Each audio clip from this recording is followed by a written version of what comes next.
professional MMA fights between them. Valentin fought mostly under the Rings banner, even scoring a shock submission win over Randy Couture just 3 months after he won the UFC's heavyweight title for the second time.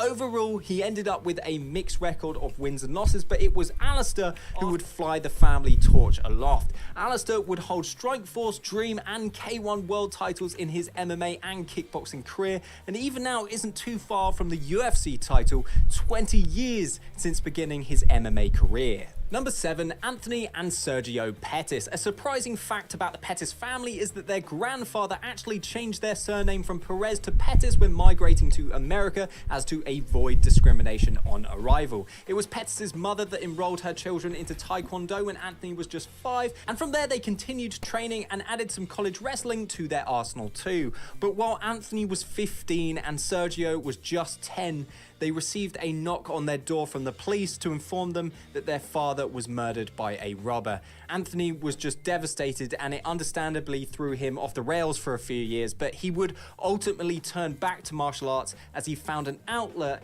inside MMA training at Rufus Sport in Milwaukee. And Anthony would go on to win the WEC and UFC lightweight gold in 2010 and 2013 respectively, going down as one of the flashiest and most exciting fighters we had ever seen. So following in his big brother's footsteps, Sergio debuted in the UFC just a few months after Anthony won the title, and at flyweight, Sergio was on the verge of a title shot, but with the question mark that surrounded that division for some time, and still does really for the time being, Sergio decided his best bet would be to jump up to bantamweight as early as possible, and the brothers remain two of the most dangerous fighters in their respective divisions. Number 6, Antonio Rodrigo and Josierio Noguera. Better known perhaps as Big Nog and Little Nog, the pair of twins began combat sports from a very young age. However, Big Nog had a traumatic experience as a 10-year-old as he was accidentally ran over by a neighbor's truck, which explains that visible scar on his back. After awaking from a 4-day coma and spending the better part of a year in a hospital bed,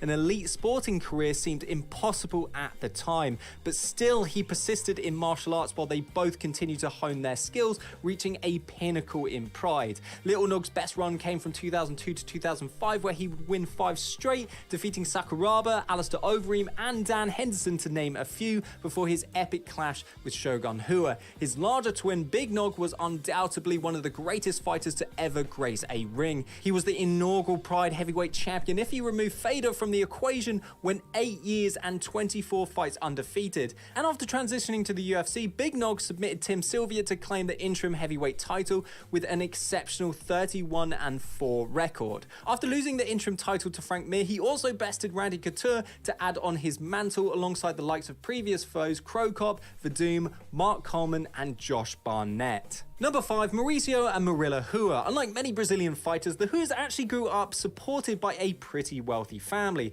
Their father was self-employed while their mother was a track athlete. The brothers tried various martial arts from a young age, but their MMA journeys really took off as they joined Curitiba's Shootbox Academy, which was first spearheaded by Vanderlei Silva and his aggressive style of fighting. Murilo Ninja Rua had a mixed run in his 13 Pride contests and never truly reached the heights of his younger brother, but was always just a win or 2 away from title contention. But under the tutelage of Vanderlei and his own older brother, Mauricio Shogun Rua established himself as the best 205er in the world when he won the 2005 Grand Prix, securing a quarter-final victory over Brazilian top-team rival, the aforementioned Little Nog, then 2 months later finishing Alistair Overeem and Ricardo Arona in the same evening. He joined the UFC in 2007 with incredible hype behind him, having defeated a who's who of top fighters outside the UFC. Shogun would have a couple of stumbles along the way, but ultimately won the UFC gold after finishing Lyoto Machida in the first round at UFC 113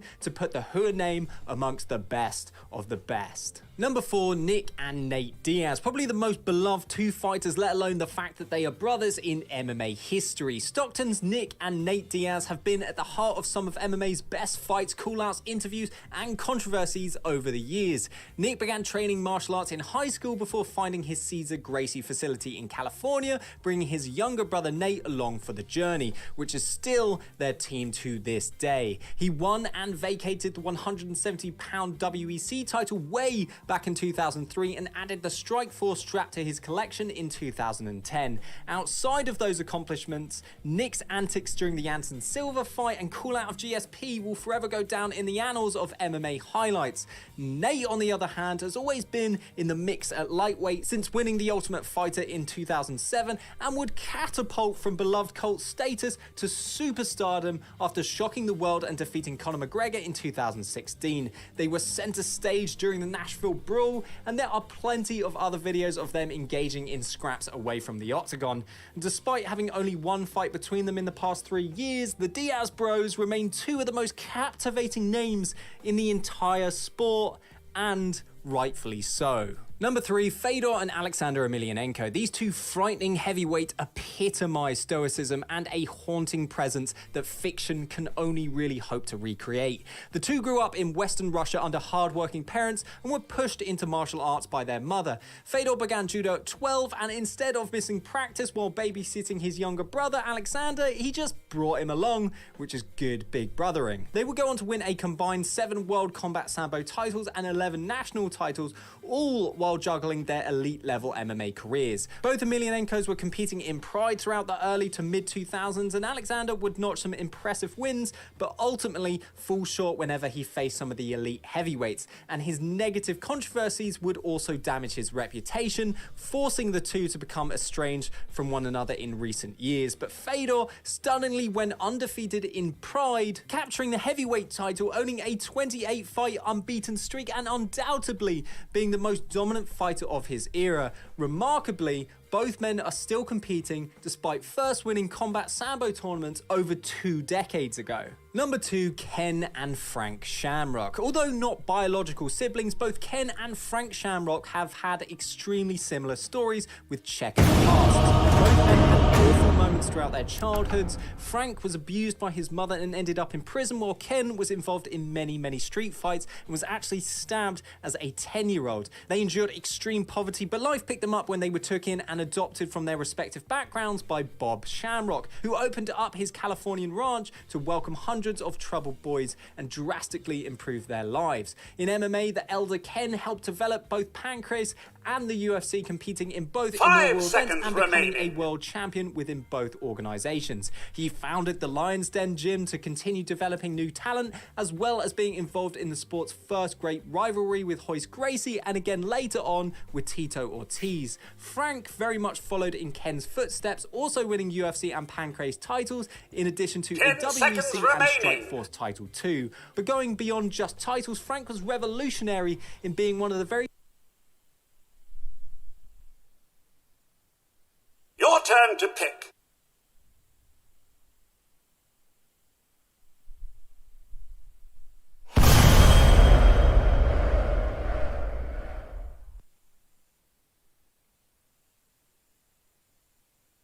First fighters to cross-train different aspects of mixed martial arts, become one of the first true well-rounded fighters, and was considered by many to be the best fighter on the planet in his prime. And number 1, Hixon, Horian and Hoyce Gracie. You always have to go back to where it all began, and these Gracie men are all sons of Grandmaster Helio, who Gracie Jiu-Jitsu was orchestrated for in terms of using technique over power, as Helio wasn't a particularly large or powerful man. Some of his sons would go on to accomplish great heights in the world of MMA, both inside and outside of competition. Horian is the only person on this list to not actually compete in MMA, but absolutely has to be mentioned for his role in bringing the sport we know and love to the masses. Along with Art Davie, who was inspired by the Gracie's challenge tapes and a now infamous Playboy article, the two created the first UFC events. Then of course it was Hoyce who would win the early rounds, establishing the effectiveness of BJJ and go down as one of the most influential figures in the sport. Of course, Hixon was going 11 11-0 as a professional, although he never really did challenge the greatest fighter. I hope you four are good at following orders in the sport, and especially in Japan. He helped push Pride in their infancy alongside Nobuhiko Takada and was a pivotal driving factor for the Gracie name that still carries significant weight today. His son Kron Gracie is perhaps the best known fighter carrying the family name currently in the sport, as he trains with the Diaz brothers, competes in the UFC, and is undefeated to this day. Thanks so much to Triple C Charlie Howard for writing this piece. You can follow him at MMA_Charlie, and thanks so much to Tommy Walsh for editing it. You can follow him at Big Beat Visual. Thanks for watching that video. Please do like and subscribe. We upload 3 jaw-droppingly juicy MMA videos a week to get your teeth into, and let us know your thoughts in the comments. Make sure to follow us at On Point MMA and Tom A. Ransom on Twitter, and you make sure you have a great day.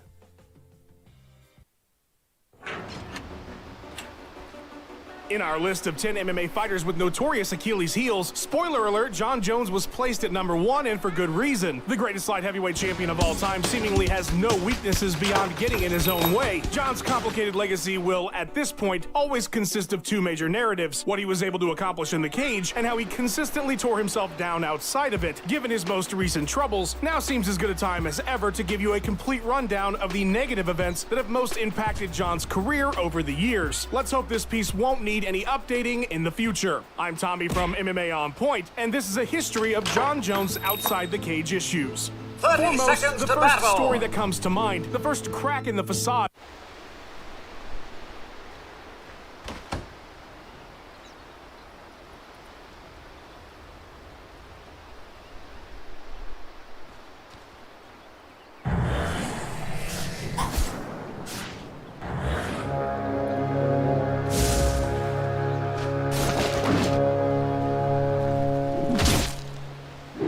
Then off you go. Hold it! At last, it comes to Rose! First blood.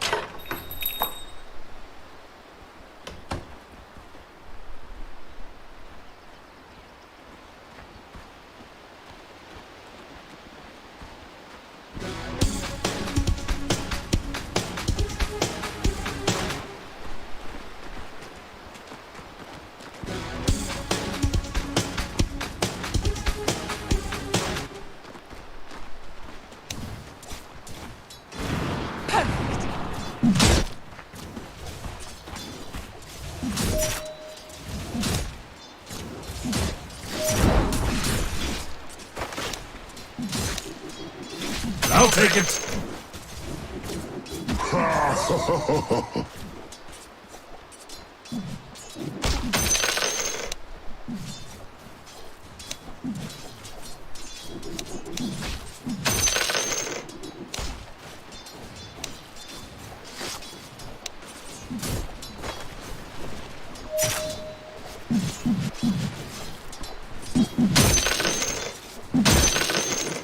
Denied!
Denied!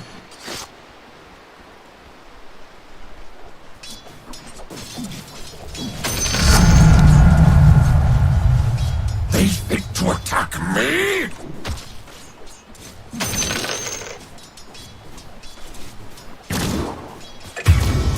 You're soft-headed, but I guess you mean well. Your middle tower is under attack. Hold on to your hats.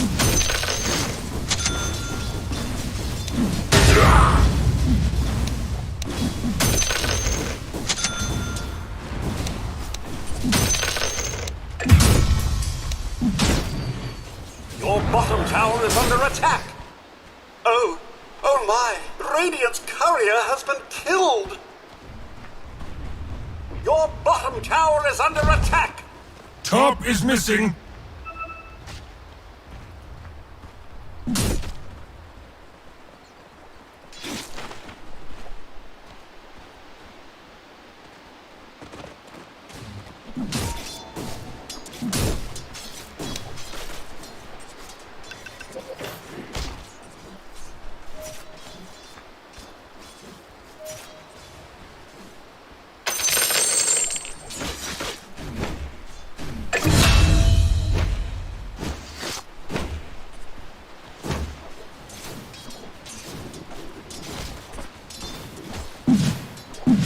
Here's something. I'm grateful. Nope. I'm under attack. This doesn't even describe it.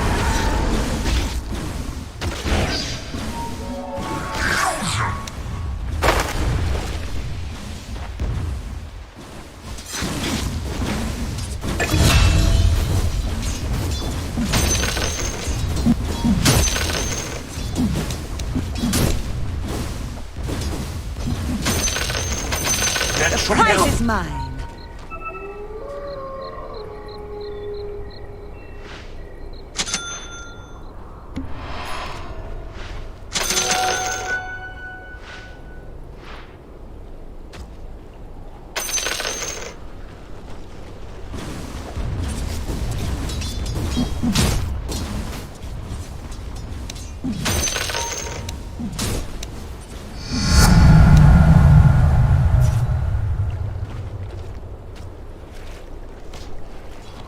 Top is missing.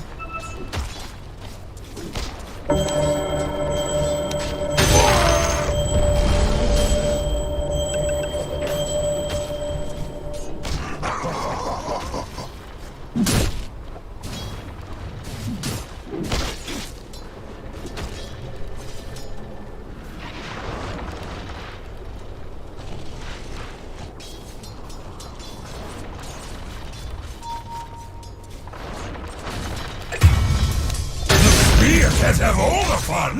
It's gonna be a massacre.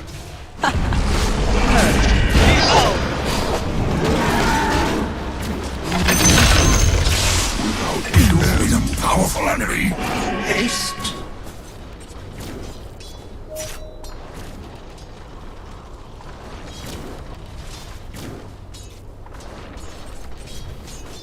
Radiant's courier has been killed! Shadow.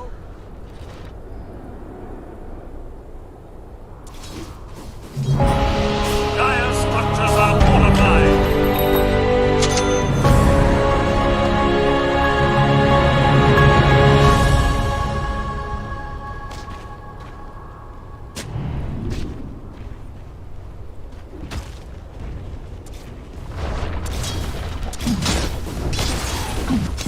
Shoot it in. Execution style.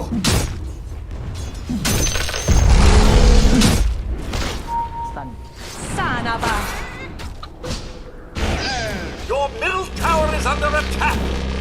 Oh, do be careful.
sideshow workman. Well played. I didn't think you had what it takes.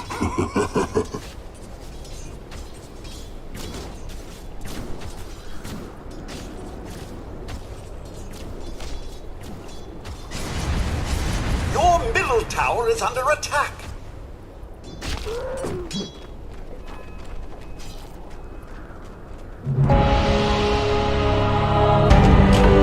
Hello, Mars here. Again.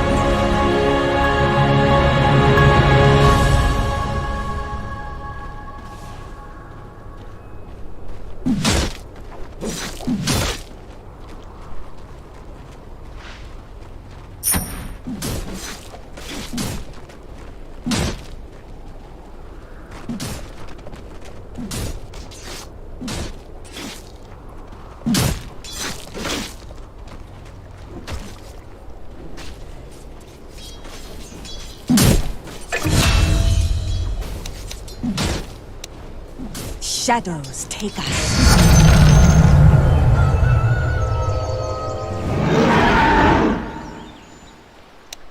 The prize is mine. That should help. My shadow darkens. I must have them all. You're out.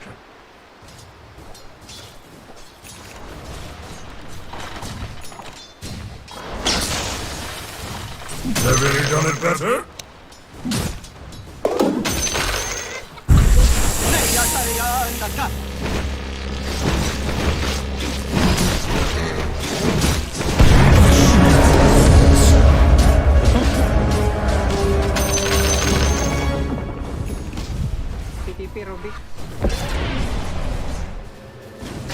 Your top tower is under attack. I hate to nag, but watch out. Yes. Your top tower is under attack.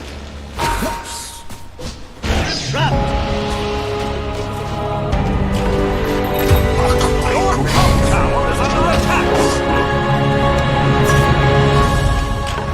Murder spree.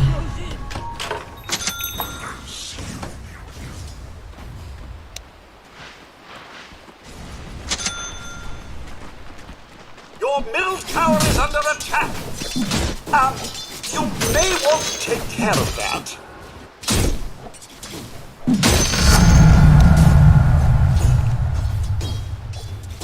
Perfect form.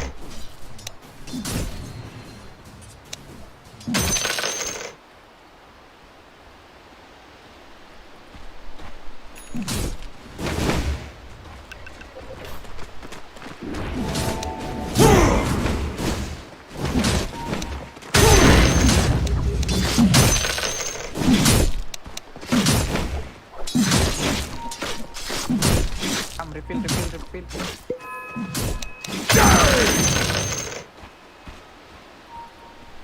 Help. Allies disappear. Your bottom tower is under attack.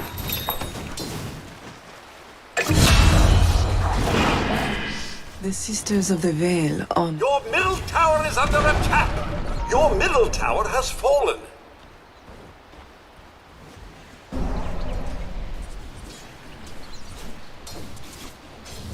Dominating. Confusing, but delightful.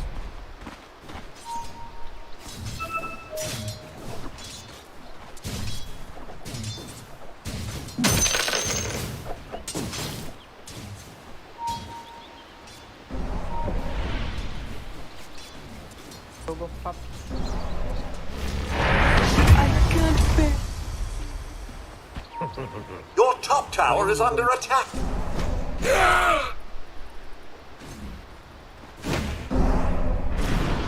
The dogs are on me! Your tower is under attack. Your top tower has fallen.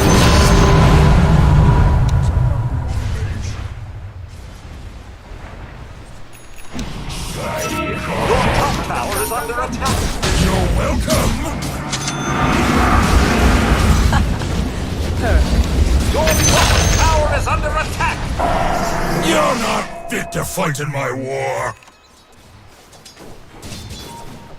Your bottom tower is under attack. How many more?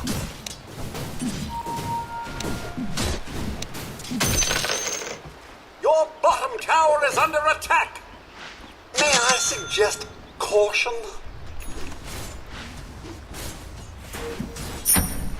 Your bottom tower is under attack.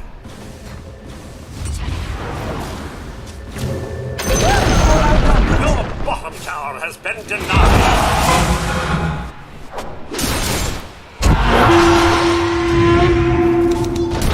Perfect! Of course. Spree. You have learned nothing.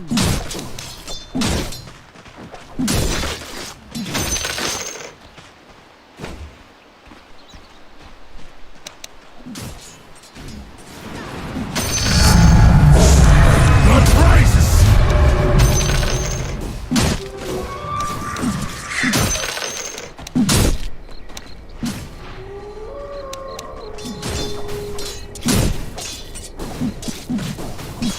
Peasant sow.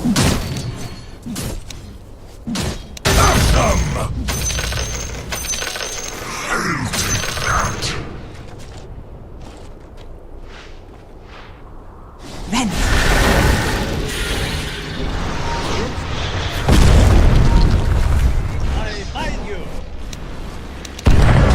Are you not entertaining?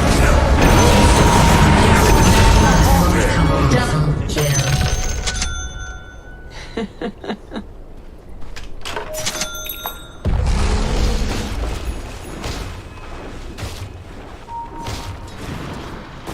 out of my way!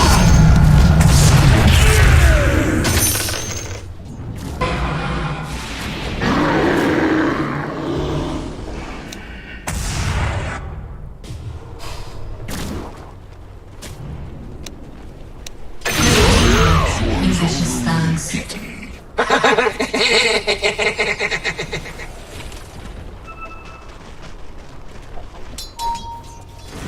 With my thanks.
Go, go, go, go. Face me!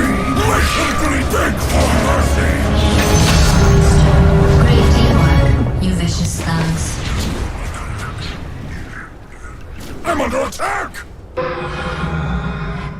Go, go, go. Shadows.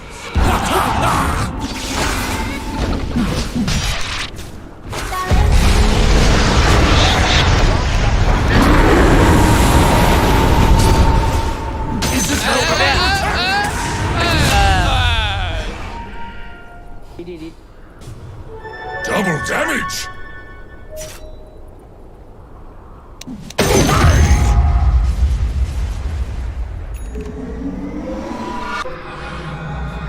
Di ba? Pwede pa.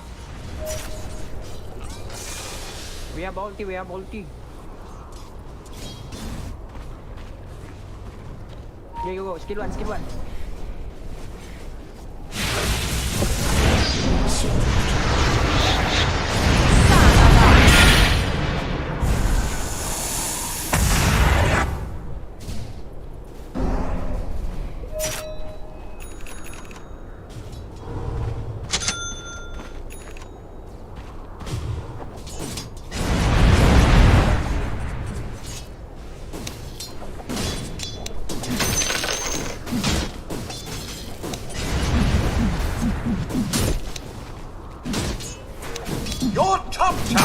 A nice snack. Go, go, push I me, hate please. to nag, but watch out!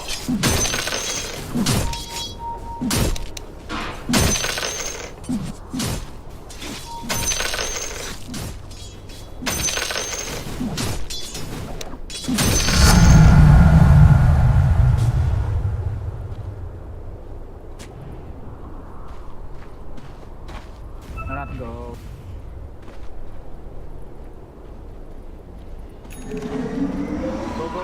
Go. Go top, let's go top.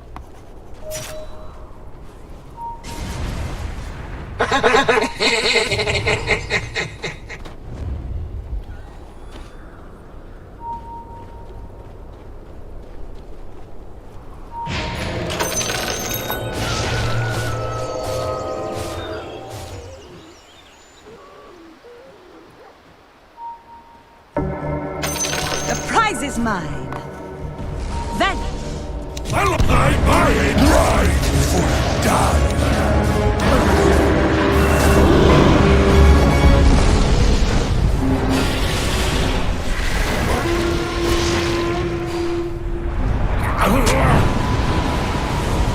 Serial killer. Great teamwork, you vicious thugs.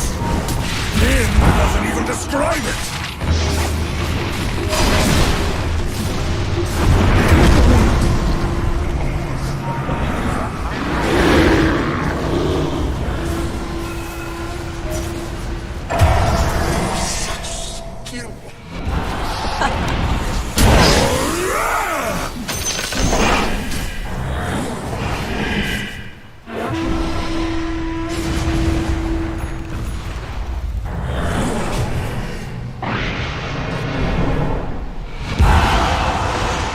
Diaz forces are fortified. Dogs!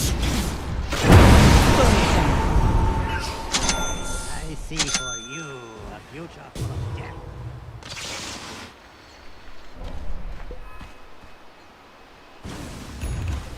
Divine Top scepter! tower is under attack. Radiant structures are fortified.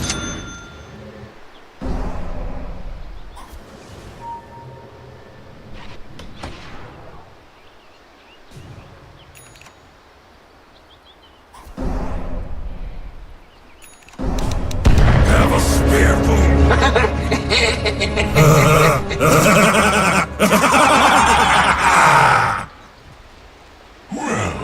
Bless your soul! foil that shot.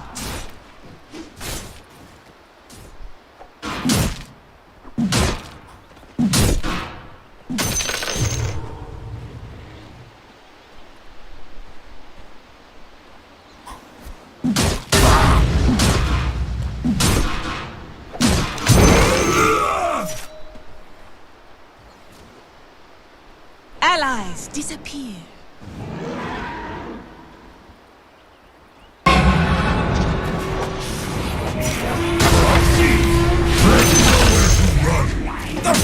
Look into my eyes!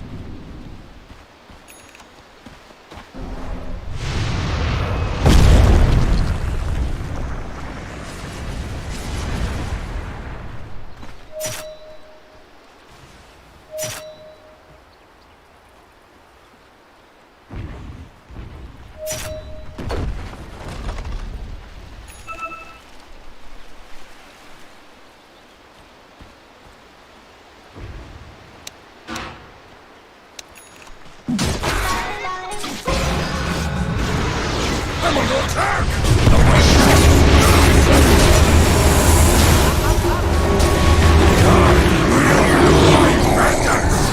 Burn forever in all hell. Know your weakness.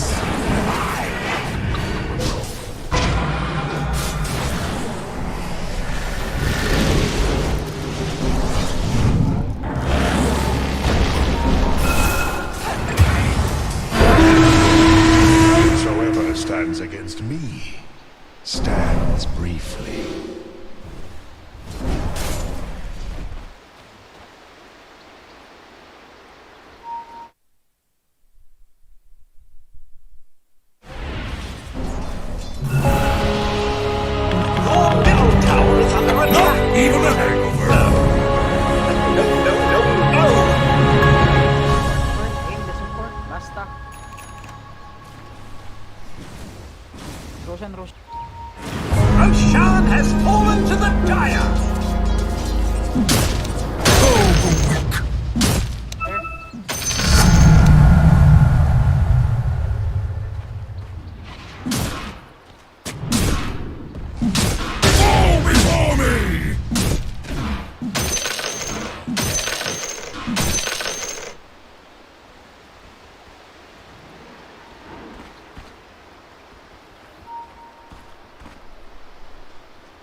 runes.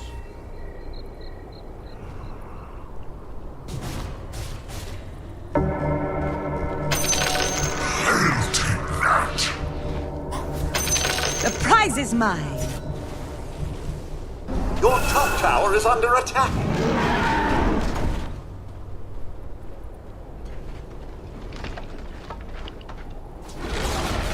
Your top tower has fallen. I'm sure you feel just Vanish. terrible about that.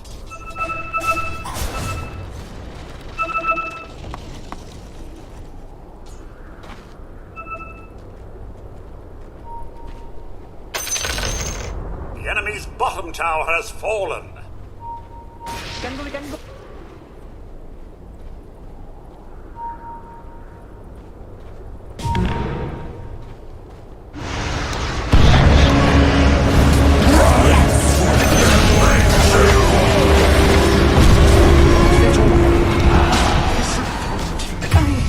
Don't believe this.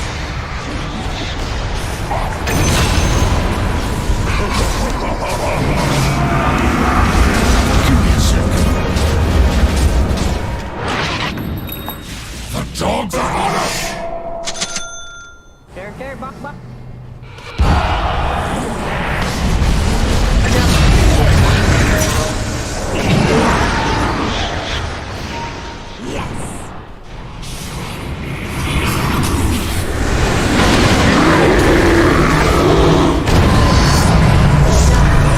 Golden Lords!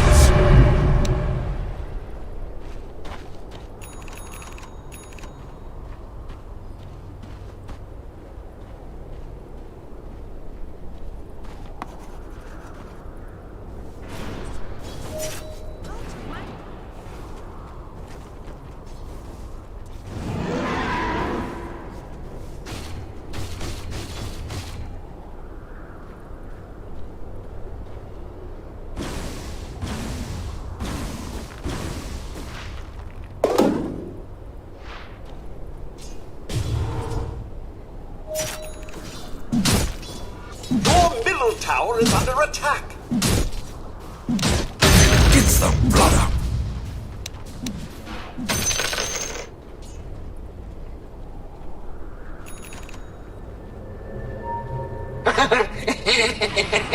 Shadows, take us.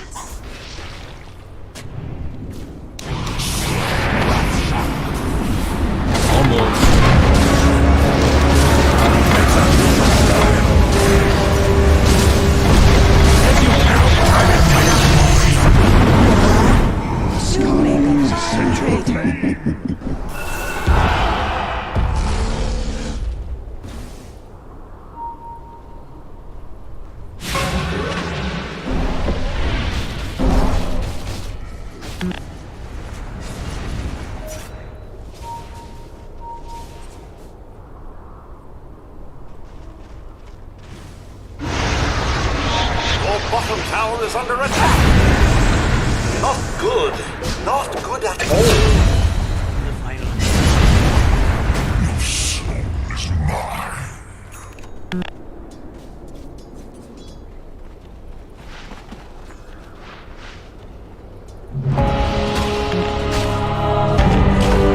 Boss! So good to see you! Your middle tower is under attack. Mike, you're welcome!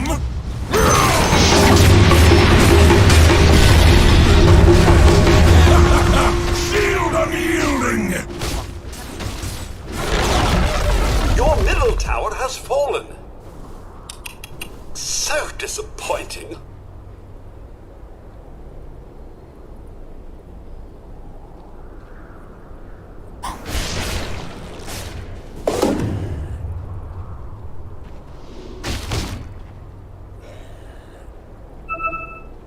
Top man.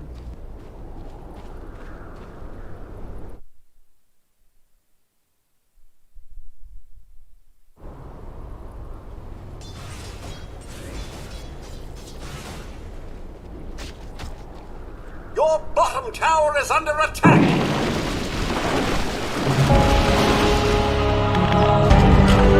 Dead! Not me! I just got here!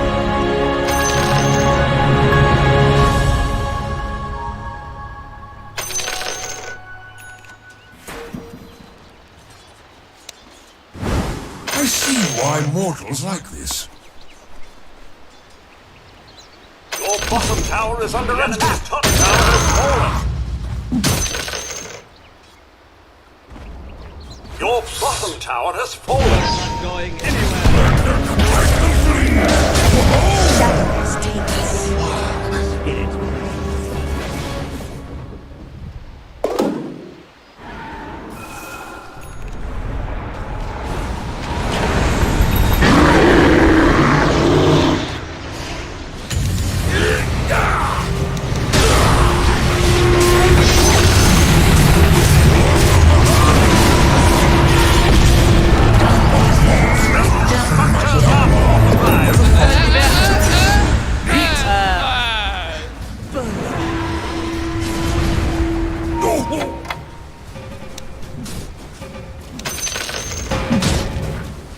Dogs are on us!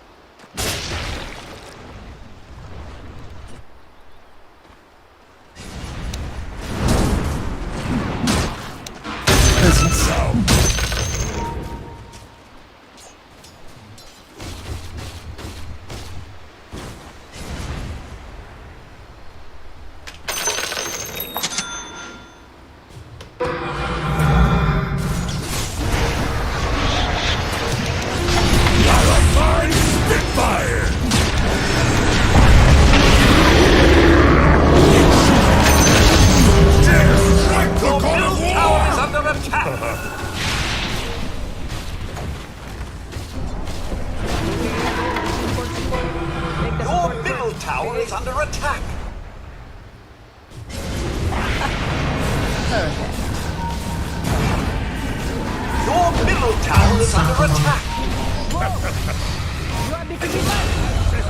Your middle tower has fallen. Death at my hands. Your middle barracks are under attack.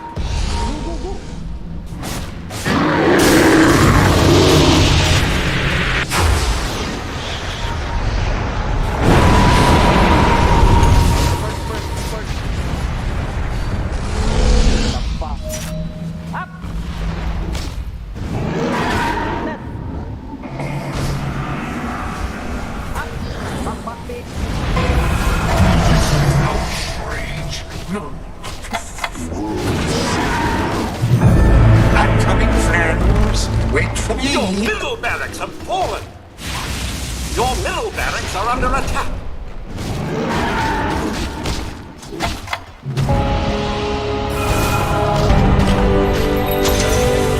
Your middle barracks have fallen!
Don't push me.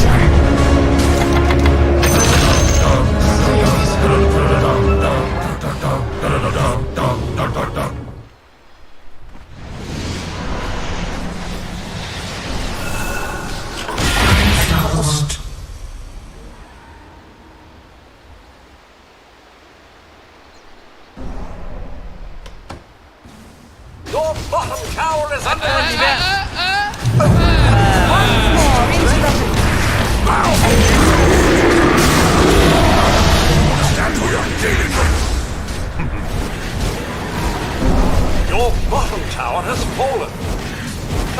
and he said you can't take a beating. Your bottom barracks are under attack. Your bottom barracks have fallen. Your bottom barracks have fallen.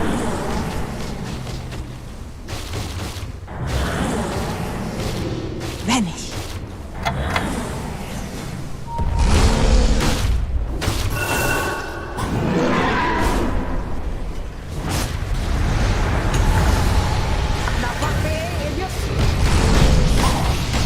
Your top tower is under attack.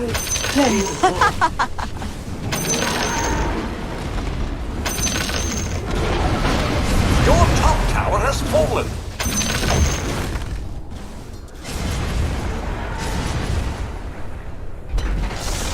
Your top barracks have fallen. Your top barracks have fallen. Well now, this is a disturbing development.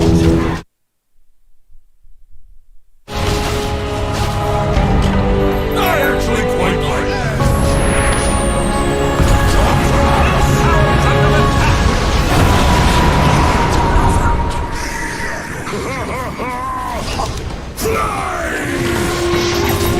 Your middle tower is under attack.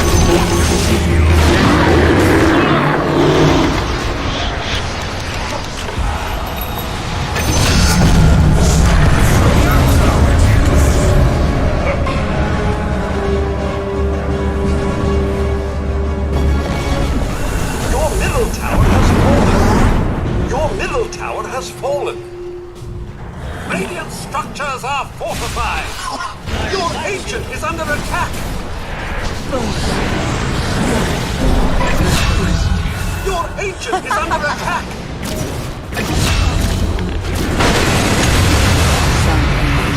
Dire victory!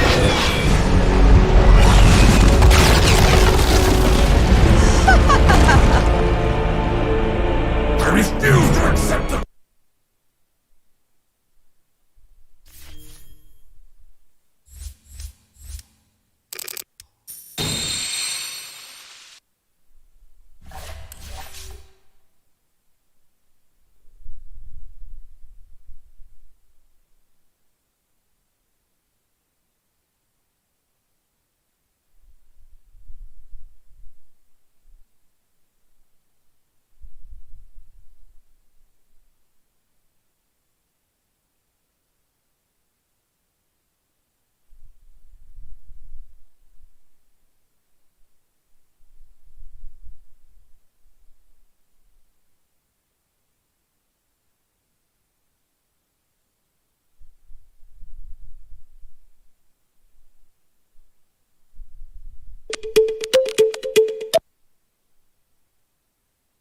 For the UFC's bright young champion came 4 fights into his title reign when Jones was arrested for DWI in May of 2012. But there are a few incidences prior to that which, while minor, do paint a picture of an earlier version of John having issues on the road, a consistent theme throughout his MMA career. According to records obtained by Sports Illustrated, Jones was involved in 3 vehicular incidents spanning from 2008 to 2011. And while John was not found to be at fault in 2 of the collisions, it was noted that Jones was passing unsafely in 1 incident. The 3rd situation saw John's vehicle towed for drifting as well as driving on a suspended license. All charges were later dropped, though. The fact that John was driving on a suspended license does help paint a picture of someone who has consistently been unsafe on the road. The narrative at the time of his first high-profile issue was that the success and the fame had gone to his head, but these previous incidents may contradict that. Now that we've fleshed out an early timeline a bit more, the first major incident, as I previously mentioned, was John's DWI arrest in May of 2012 in New York. Jones crashed his Bentley Continental into a utility pole around 5 a.m. on the 19th. The damage to the vehicle substantial enough to total it out. When police arrived, neither John nor his 2 passengers had sustained major injury, but Jones was showing signs of intoxication. When he refused a breathalyzer test, he was taken into custody. Jones was initially charged with DWI as well as improper turning and deviating from a direct course, but those 2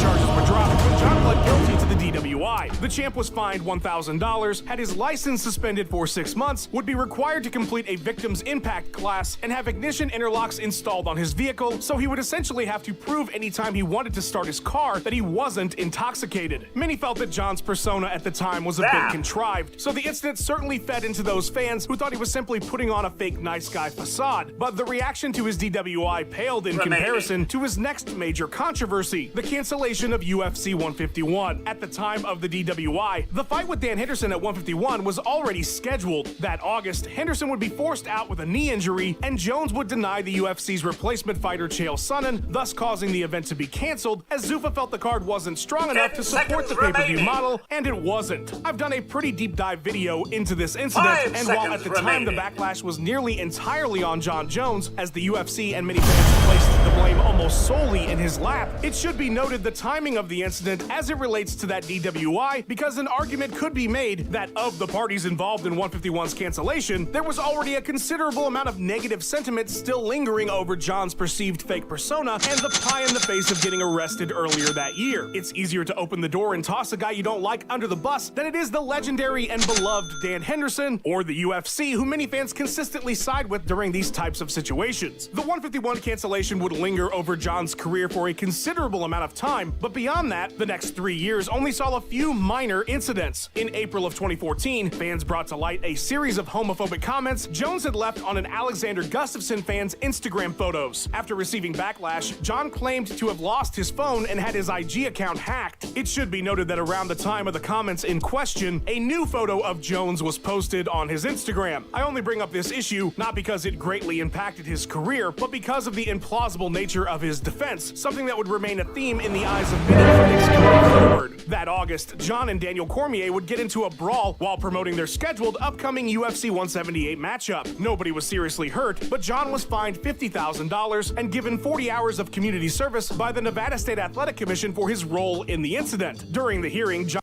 Requisite sacrifices may be lacking, but I find the competition intriguing for once.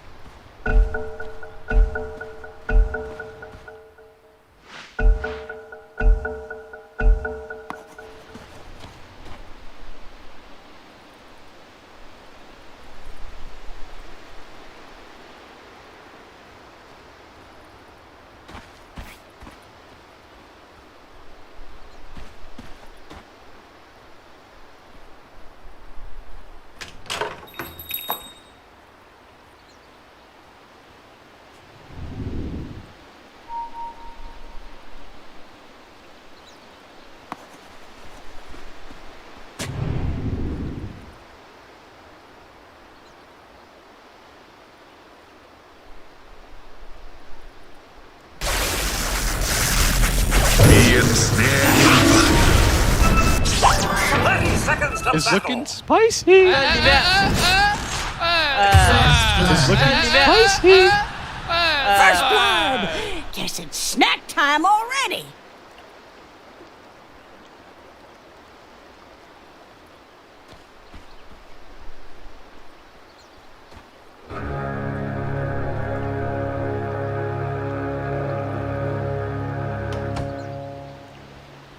Remember, sportsmanship.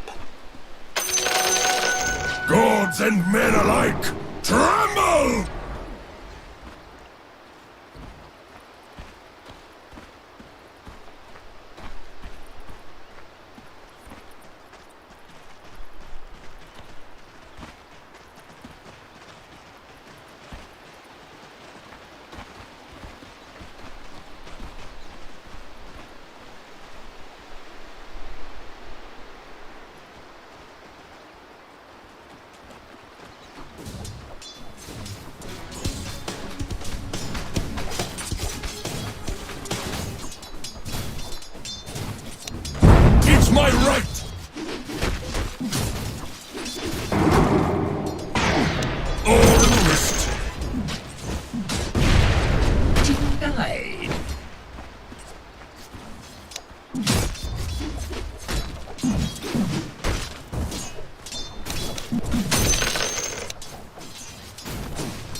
doesn't even describe it! It's looking spicy. Radiant's courier has been killed! It's looking spicy.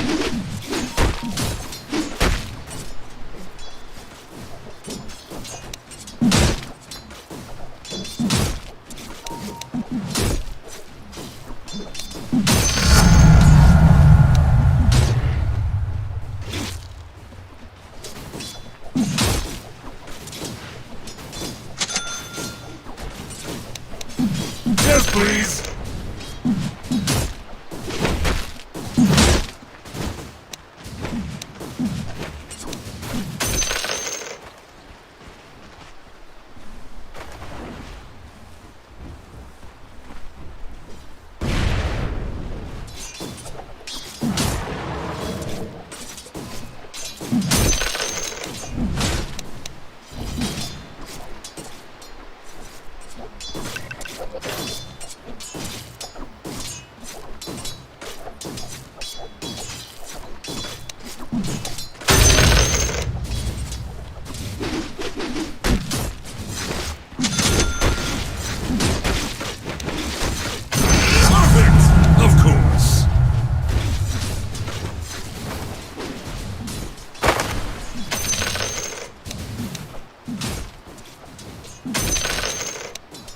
Nope!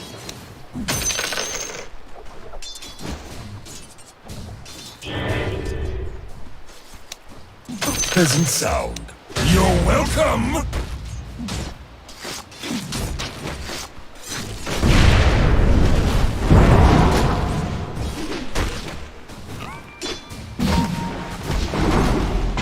I'm not ready. It's gonna be a massacre! Diaz's courier has been killed! Through blood, victory! It's looking spicy. It's looking spicy.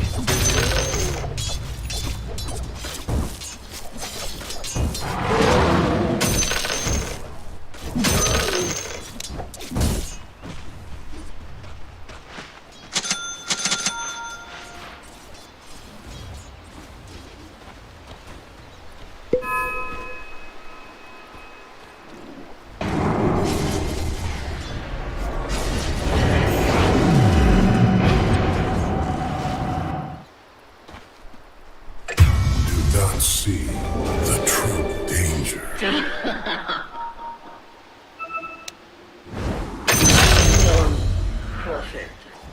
I warned you to keep your mouth shut around me! My shadow darkens.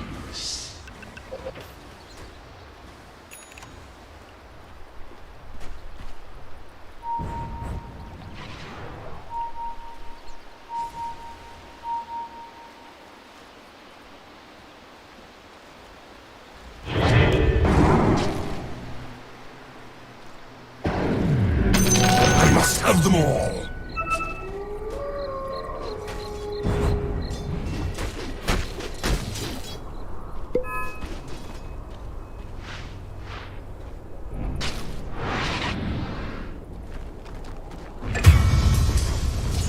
I see why mortals like this.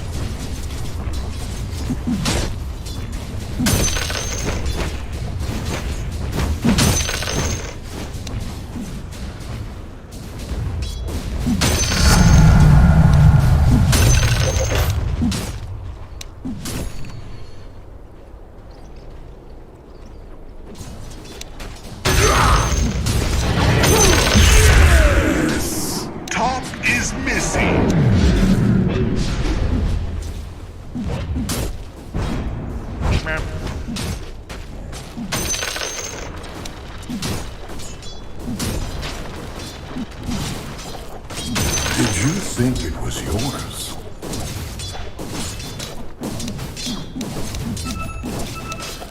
Bottom is missing!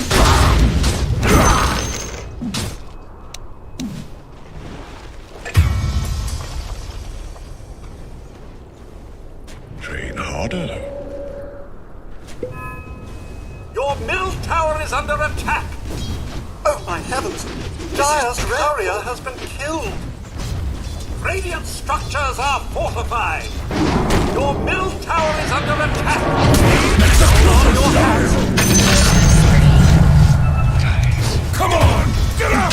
Ataque aqui!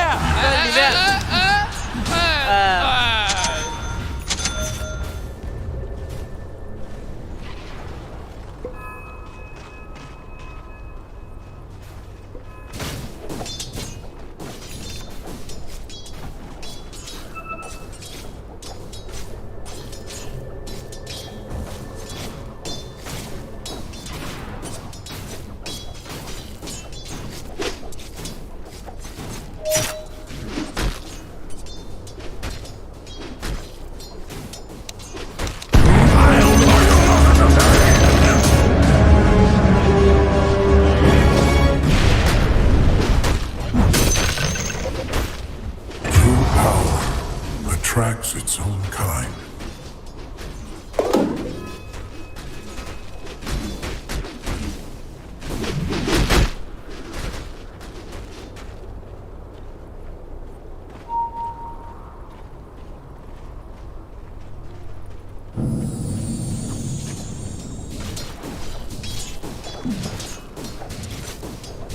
Oh, for me!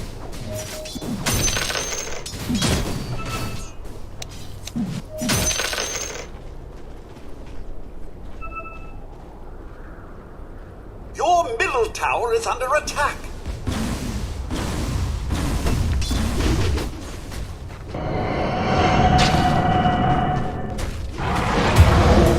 It's looking spicy.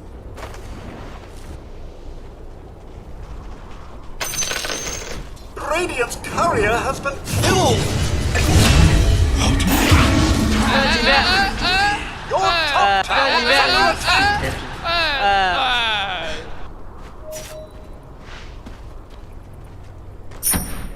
Your top tower is under attack!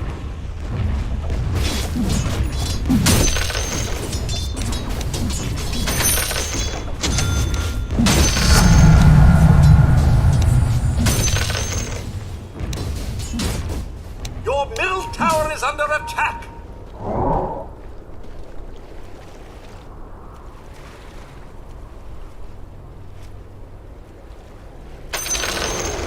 Your middle tower has been denied!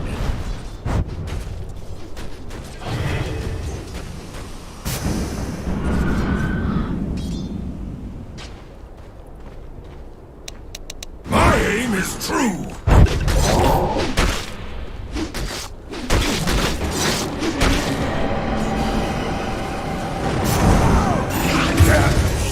To the void.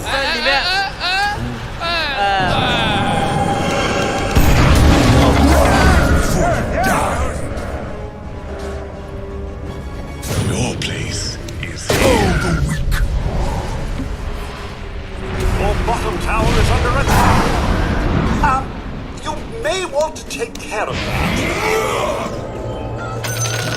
Your bottom tower is under attack.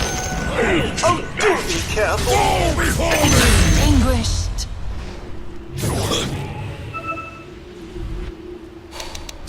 Hold it!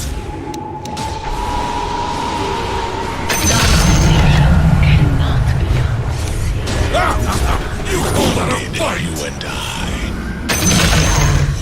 Double kill.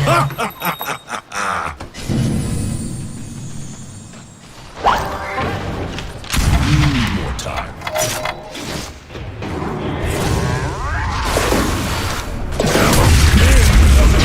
At least we weren't a bed. There is nothing for you. There is nothing for you anywhere. Stout for a little guy.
down already?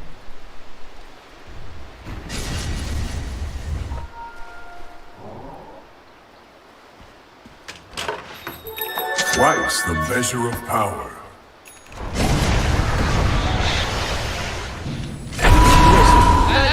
Your top tower is under attack!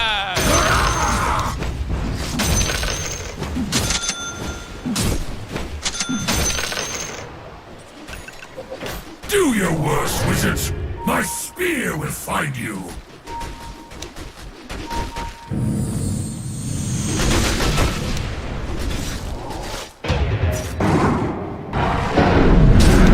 Crunchy! Execution style!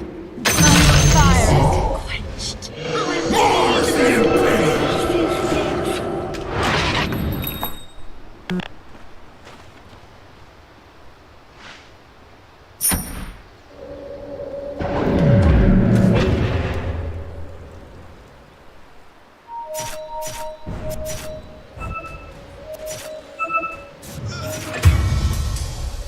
To the light. Almost.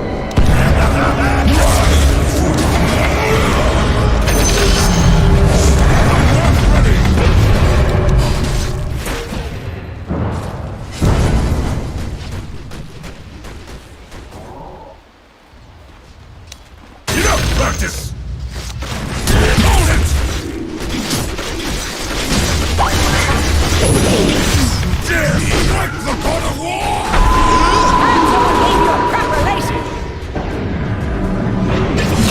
Me out.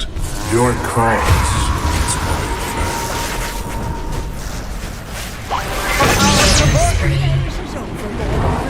Your ashes. The up is false. It's not the heat, it's the humiliation.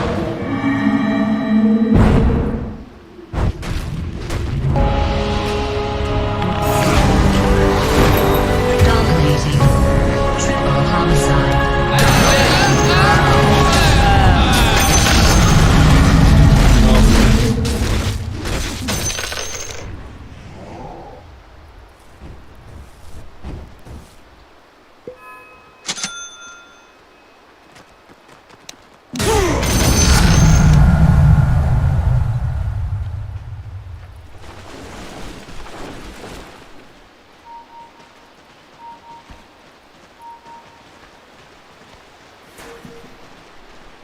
Your top tower is under attack.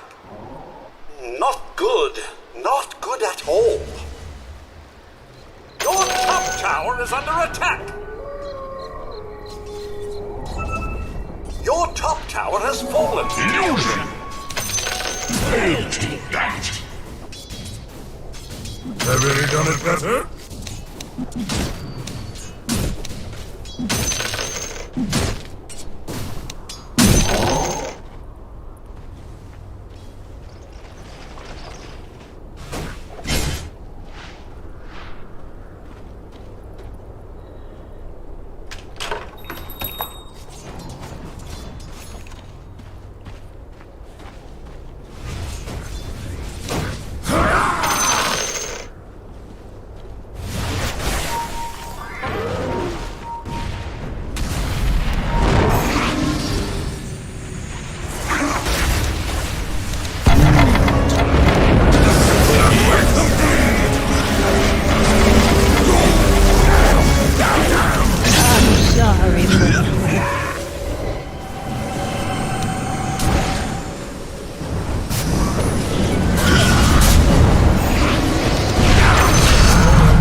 What was that one's name again? It escapes me.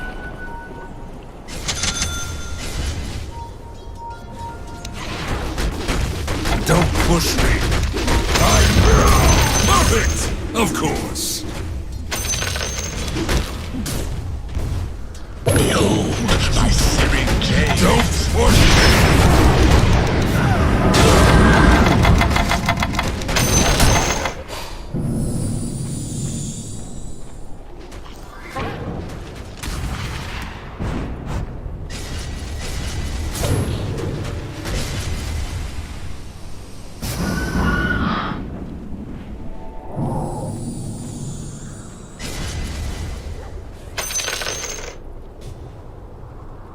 I'm not ready.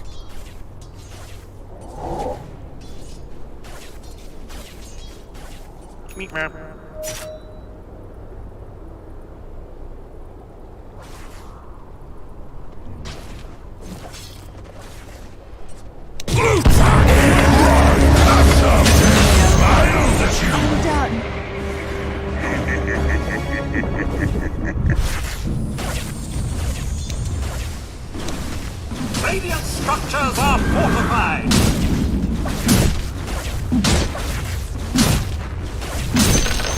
The enemy's middle tower has been denied. Radiant structures are fortified.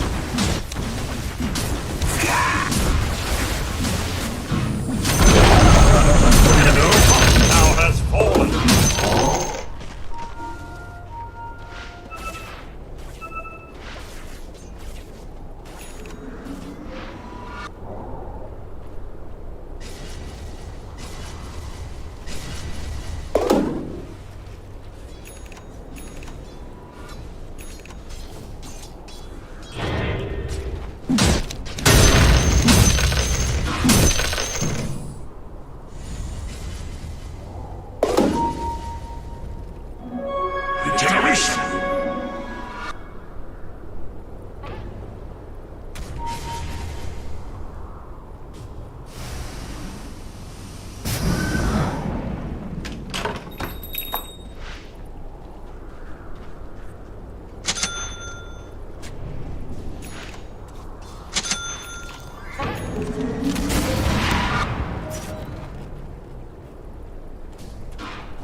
Fortunes are made.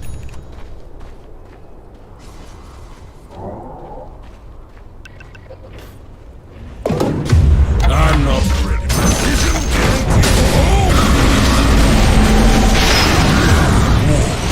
I am without Dire structures are fortified. Your bottom tower is under attack. I hate to nag, but watch out. Your bottom tower has fallen.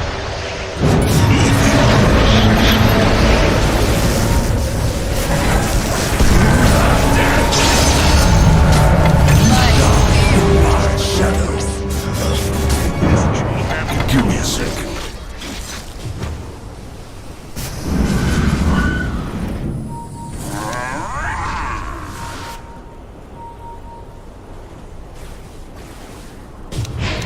Give me a sec.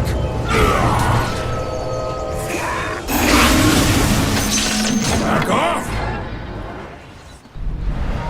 Not ready. Have learned well. Gold is a great conductor.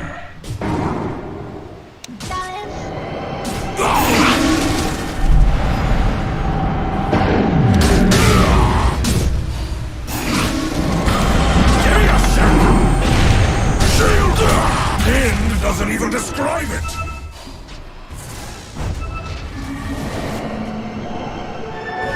Double damage! A return to nothingness.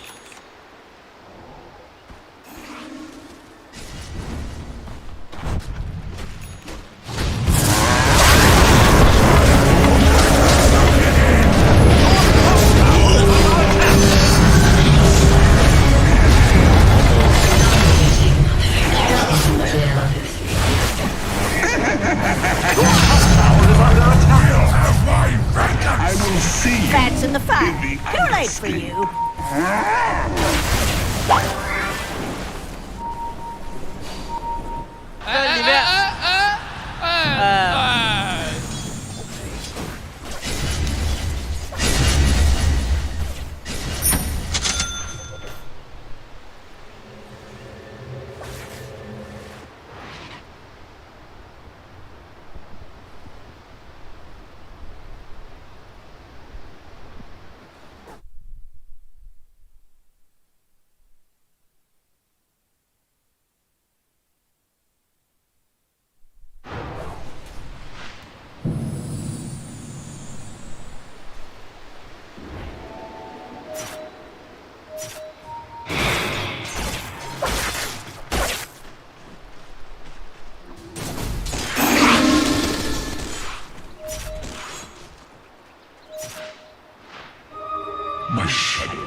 Your execution style!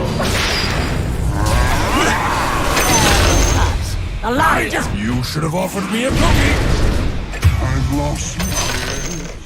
We must clean our pipe. Dire structures are fortified!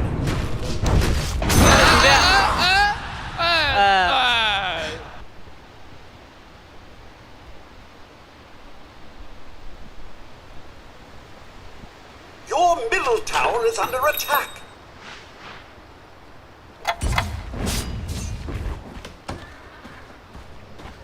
Your middle tower is under attack! No. No!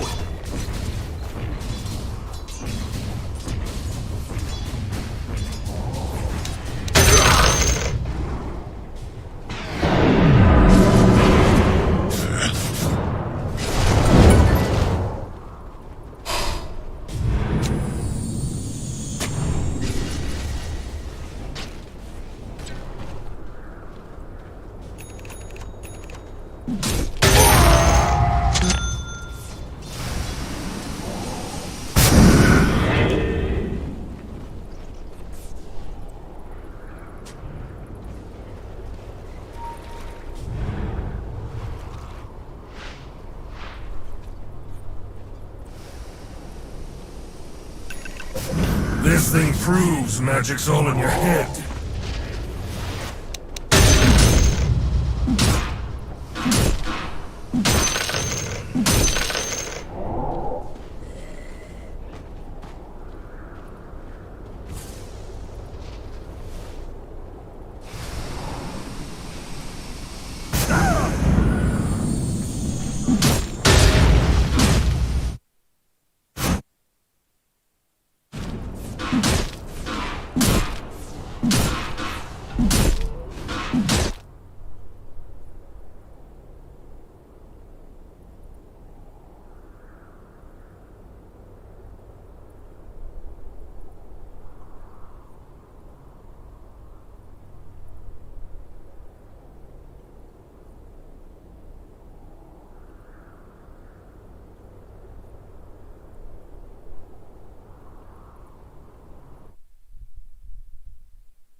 John told Nevada that the brawl had lost him a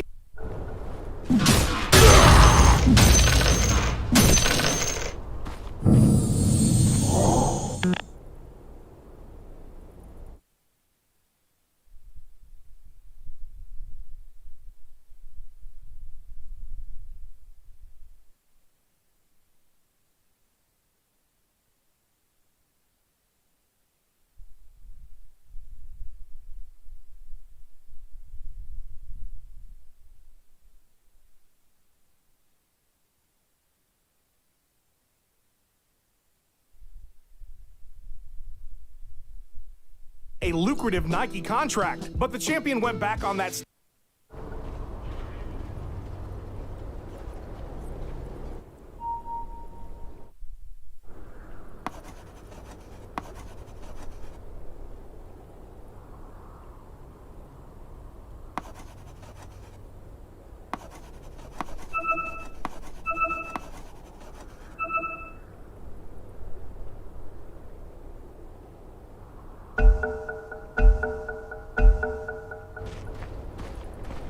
Don't push me!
Your middle tower is under attack!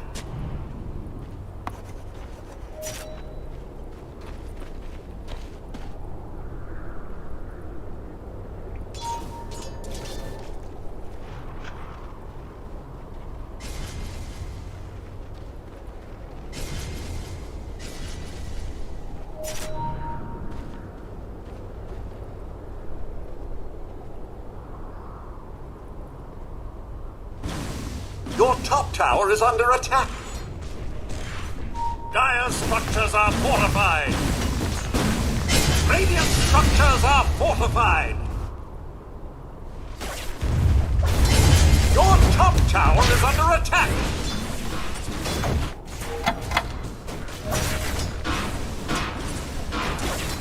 Your top tower is under attack.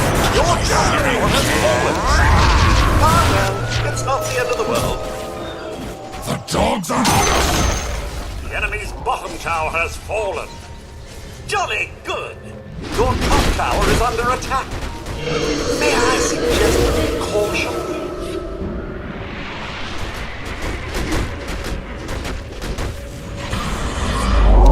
To the gate! Have this field!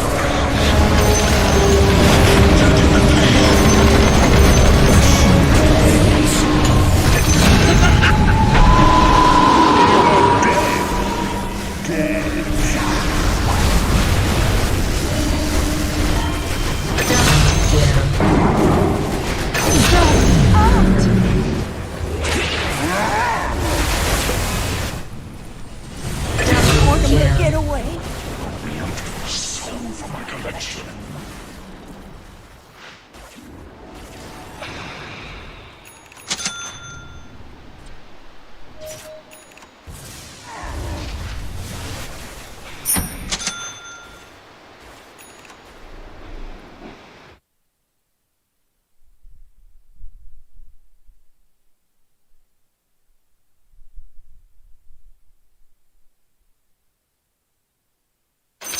Bounty.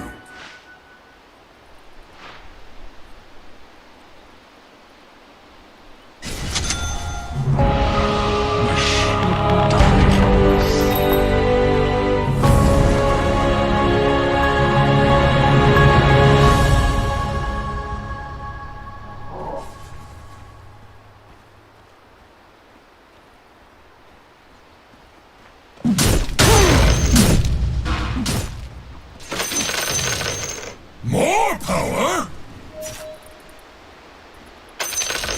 I'm not ready!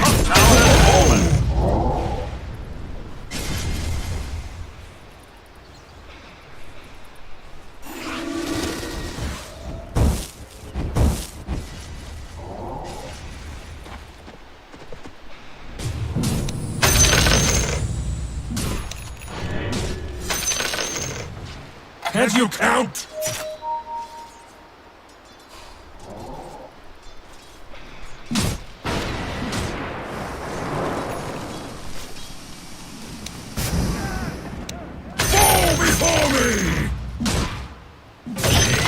Searing heat.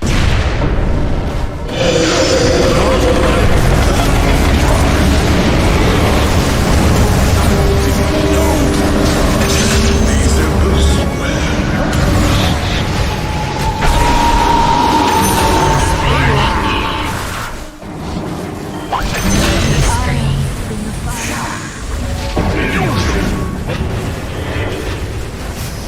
I still wouldn't trade Double kill.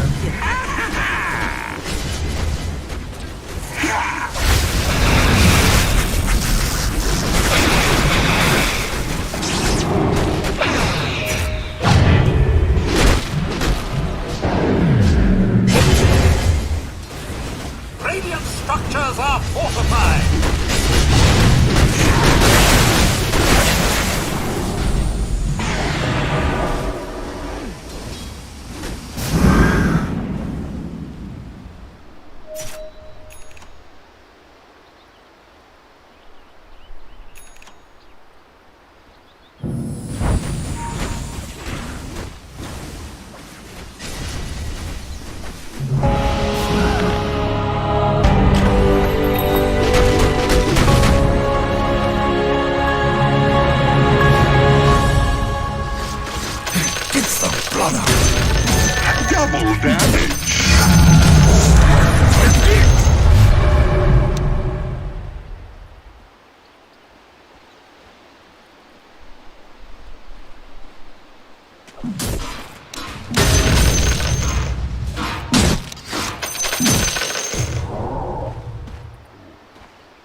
hold no sway over the gods' throne. Give me a sec.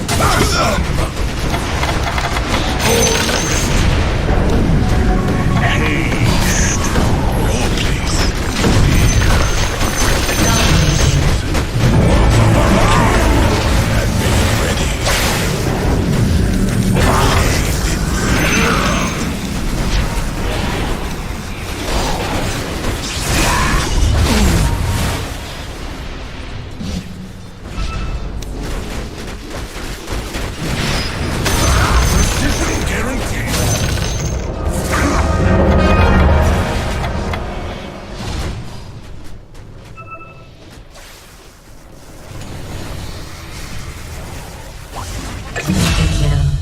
Great team unstoppable. You vicious thugs. Scorch your name in the book of the dead. You must learn to live with the void inside.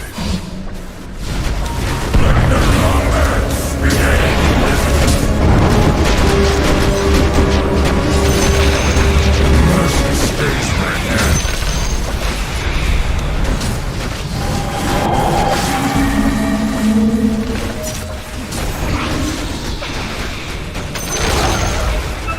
Middle tower has fallen.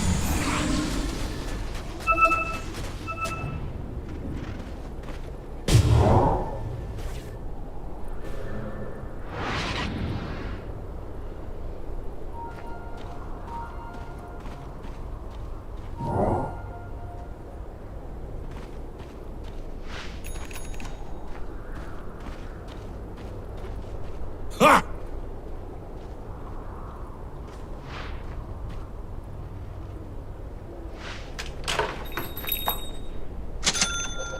I thought this came standard.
Great teamwork. You vicious thugs.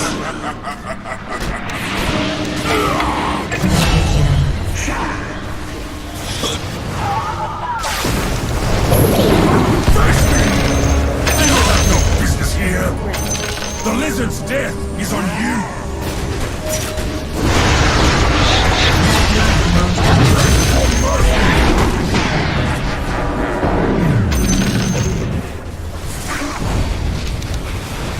No.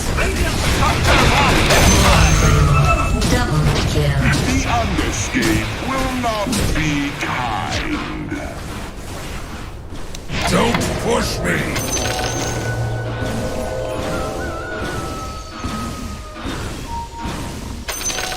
I'll take that. Haste.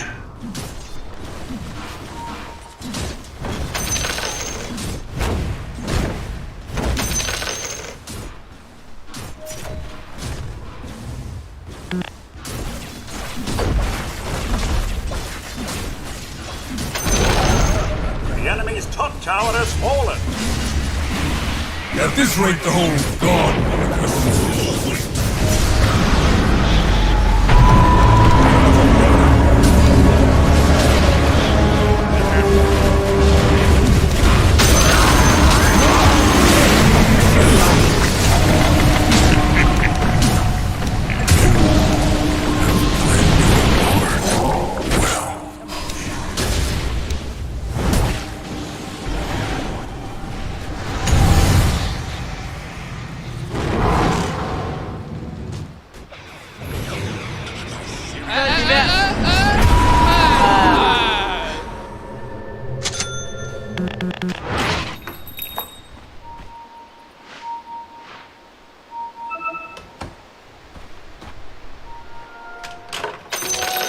Gold is a great conductor.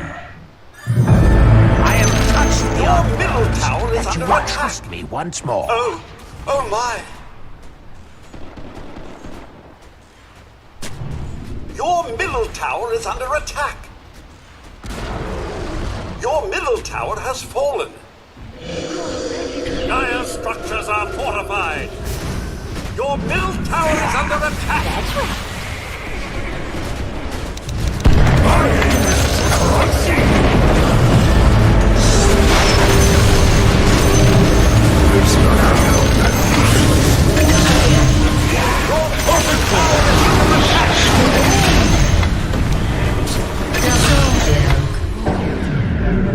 Dogs are on us! Is under attack. I'm starting to think this was premeditated. Golden laurels.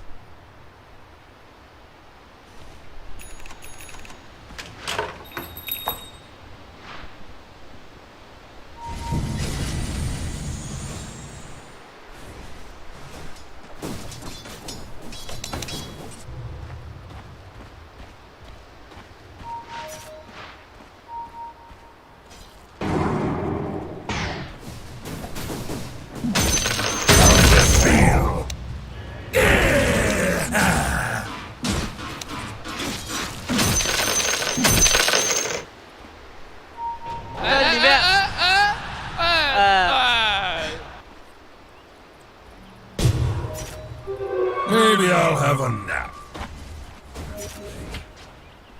Captured in the flame.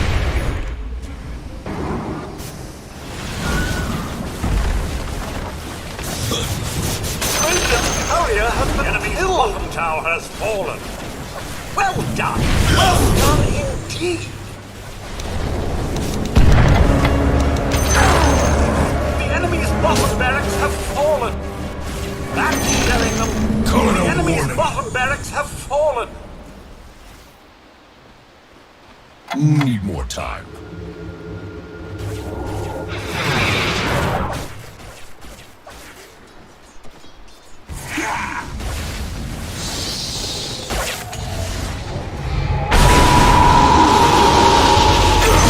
It's genocide. Great teamwork, you vicious thugs. Narrow maze with you.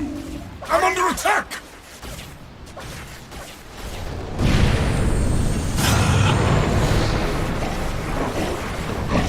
The enemy's top barracks have fallen.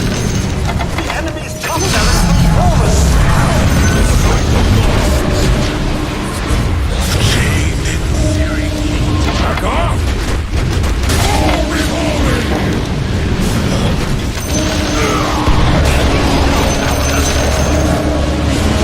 The enemy's middle barracks have fallen. Down, The down! enemy's middle barracks have fallen. Now have energy. He ensnared in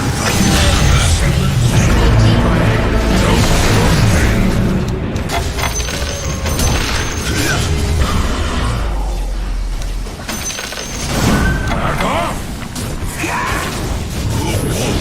Not ready!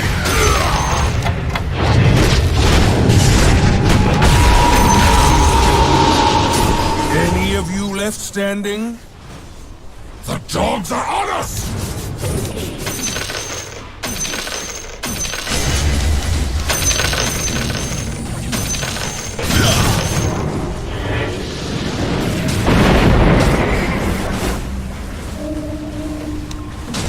captured in the flame.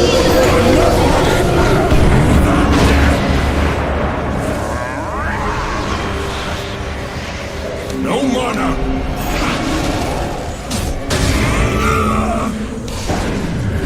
Great teamwork, you vicious thugs. You have wasted gifts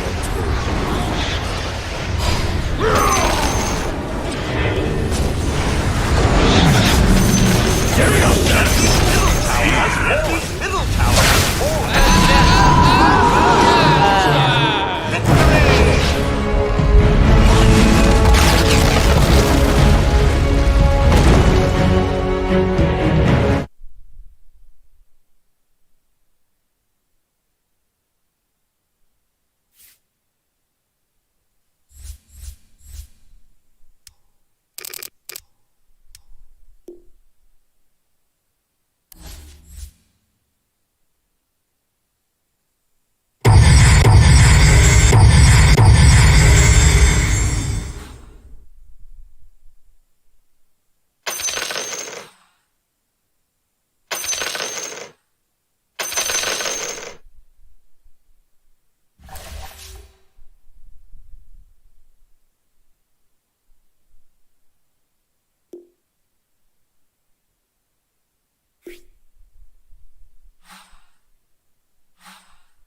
statement during the UFC 182 conference call, stating that Nike simply wasn't interested in MMA anymore. Despite being under oath when he seemingly lied about the Nike deal, nothing more came of the situation. Only 3 days after defeating DC for the first time at UFC 182 in January of 2015, it was announced that a cocaine metabolite was found in John's system during a random test in December prior to the bout. However, before USADA, cocaine was not banned out of competition, and a week prior to the fight, Jones was tested again, but came up clean and was allowed to compete. When word got out of the failure, John checked himself into rehab voluntarily and then voluntarily left a day later. For violating their code of conduct, the UFC fined Jones $25,000. INSAC, who shouldn't have even been testing for a substance that's not banned out of competition, took no action against Jones as they were in the wrong for even releasing the failure. John Stun mirror, stunning. Stun. Got him. There's one behind, one on my side.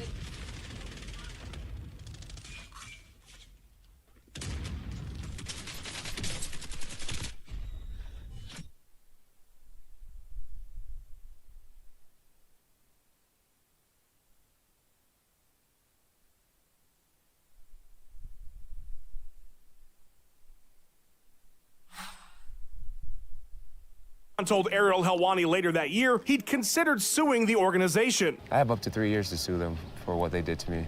Let's just say I haven't forgot about it.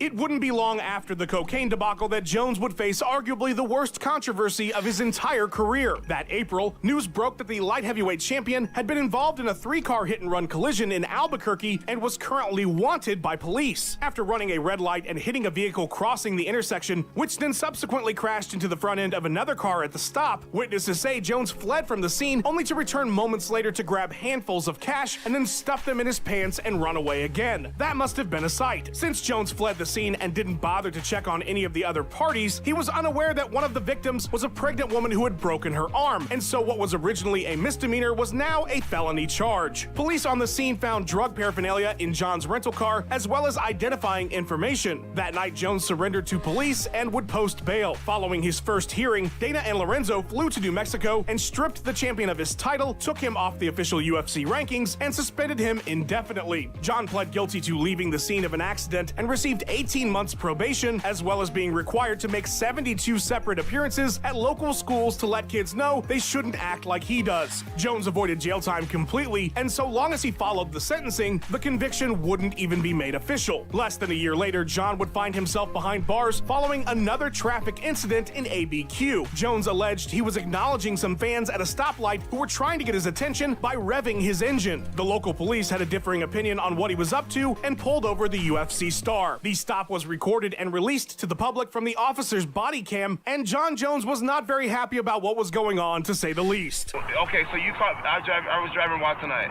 You're fucking lying, buddy. You're lying. Dude, okay. You are ridiculous. Okay. You have a good night, sir. You are ridiculous. Initially charged with unlawful drag racing, unlawful exhibition driving, failure to maintain a traffic lane, unlawful use of modification of exhaust systems, and improper display of registration plate, most of that would get thrown out. But since Jones was still on probation, he would be brought in and spend a few days in the county lockup before seeing the judge. Jones got a 90-day deferred sentence, would need permission from his probie officer anytime he wanted to drive, 60 hours of community service, aggressive driving school, anger management, and a whopping $143 fine. The judge did lay a pretty ominous warning on the champ's lap, though, saying, If you come back, it won't go well.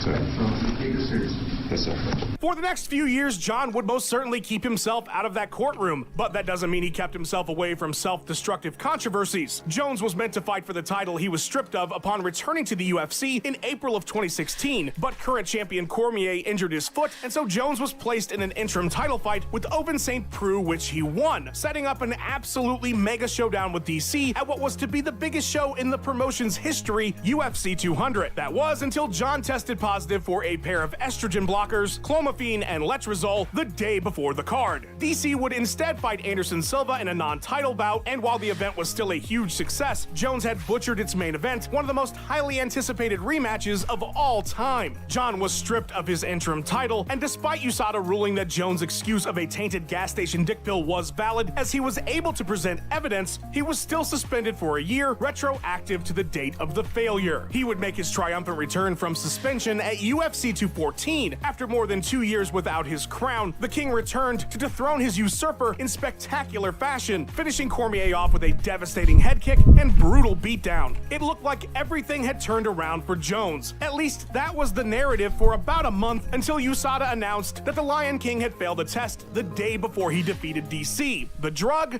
Turinabol. Steroids. California changed the fight result to a no contest, and the UFC stripped Jones yet again and placed his belt back on his bitter rival. Seeing as this was John's second run-in with USADA in less than a year's time, I can't help but think about what the judge told John in Albuquerque. It would not go well. But it kinda did. John was facing a 48-month suspension. That's 4 years in case you didn't want to do the math. Essentially a career death sentence for most. However, 30 of those months would be knocked off as Jones utilized the substantial assistance clause in USADA's bylaws. Essentially, if you can give them actionable information that leads to other dopers being caught or their sources, you can have a reduction in your sentencing. USADA cited this program in their official decision on Jones, but John's management immediately refuted this idea of their client being a snitch. What Jones did, if anything, to help USADA is still unknown and led to rampant speculation as to whether John was getting preferential treatment because of his star status. Unfortunately, we will never know what happened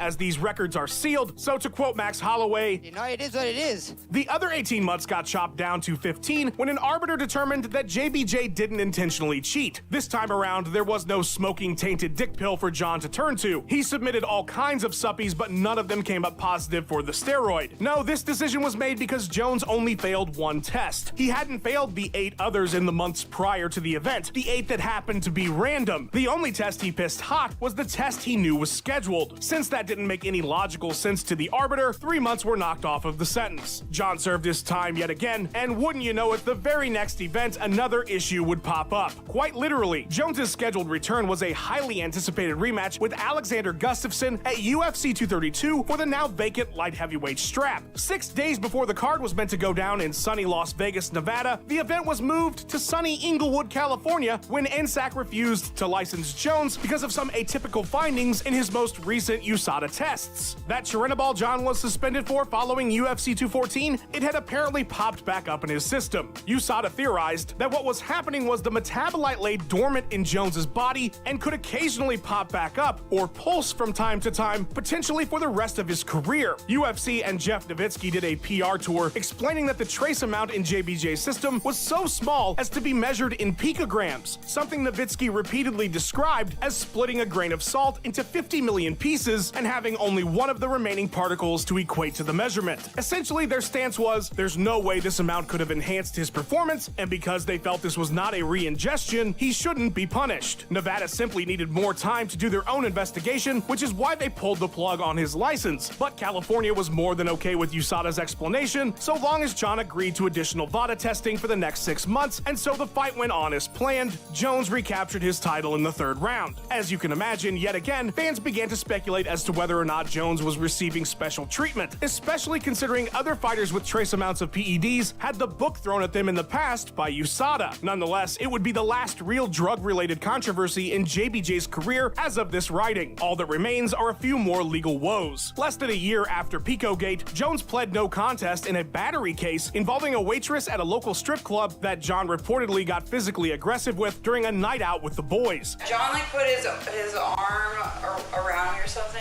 pretty tight, and I was like, oh, you're gonna put me in a chokehold. The issue is that when you put me back down over by the bar, you smacked my The judge banned JBJ from the club and gave him a 90-day deferred sentence with all the usual rules and stipulations. Don't commit other crimes for the next 3 months. John would wait a whole 249 days to get arrested again, blowing that 90-day deferred sentence out of the water. Amidst the current pandemic lockdown in late March, Jones was brought in for aggravated DWI, meaning he was at least twice over the legal limit, negligent use of a firearm, possession of an open container, and driving with no proof of insurance. After police heard a gunshot, they arrived to an area in downtown Albuquerque with Jones parked in the street speaking to a few homeless people. The officers saw signs of intoxication, and after failing field sobriety tests, Jones was arrested again. The entire incident was recorded on the officer's body cam and released to the public. This time around, John was very respectful and regretful. Sir? Yes, sir. If it's not too much, you go down. Of course. A gun and a spent round were found in the vehicle, as was an open container. John pled guilty to the DWI, and so the other charges were dropped. He was sentenced to 96 hours of house arrest, a year of probation, 90 days of therapy, and 48 hours of community service. A sentence many felt was pretty light given his history, but these are difficult times given the current crisis, and that factored into the state's decision. And so there you have it. $76,143 in fines, 3 stripped titles, 268 hours of community service, 42 months of suspension from fighting, 30 months of probation, 2 90-day deferred